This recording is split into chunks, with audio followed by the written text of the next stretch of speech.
Alright, so this is my first podcast ever, and I am talking about The Wanderess, my short story that is based on a tarot spread in more detail.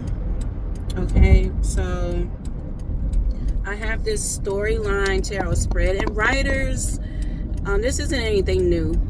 Writers use tarot to help build their plots, their characters, whatever. I mean, whatever, you can be as creative as you want to be when it comes to creative writing or fiction writing with tarot. So, in this case, I'm going to talk about part 1 and part 2. So, part 1 is the character. Part 2 is the objective. So, the protagonist and the objective. And so, the first part, I drew the card Knight of Wands. And so, Knight of Wands is a fiery energy. It's a knight. And knights travel a lot, They're the fighters. They're the travelers. They're the protectors. They are the messengers. They are the first in line. They are the bold ones. The risk takers. That is what the knights are. And then if it's a fire sign, even more so. So the motivation for the fire sign knight is inspiration, conflicts, fights, passion. It could be a person that you have passion about. Passion, conflict, inspiration, just the sheer motivation to go somewhere. So so this is the energy that the character carries, and she is female, and on my particular deck she's female on there. I used the Light Seers deck, and so the gender is female on that card, and so we went with that. We went with a free-spirited woman. She's sexual, she liable to have multiple lovers at one time. She explores her sexuality. She might have female relationships, polyamorous relationships. Like, she's a risk taker. Like, she explores her life, and she lives her life to the fullest. And she's extroverted. She works at a bar, and she likes the nightlife. She got lots of friends, lots of parties, and she's a part of different social circles. She's popular. She's good looking. Just bold, fearless. She stands out. She has a big personality, and she lives the nightlife. Like, sleep all day, work all night, party all night, But as we get to part 2, which is the objective, I pulled the obstacle. The obstacle is the King of Cups.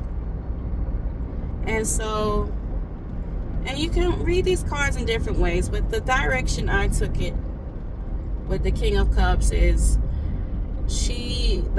there's a block with connecting with her inner self, her higher self, finding the calmness in her life, peace of mind, peace in her life.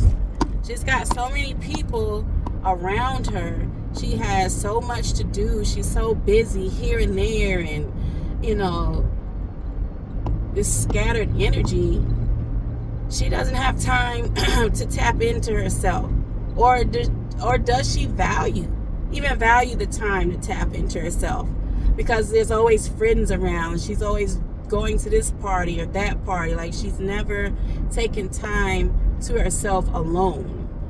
She's got roommates. They got people over. Like, it's a very noisy, very busy life she lives. And it's the lifestyle that she lives is starting to catch up to her. She's getting tired. You get a certain age, you get tired of the partying.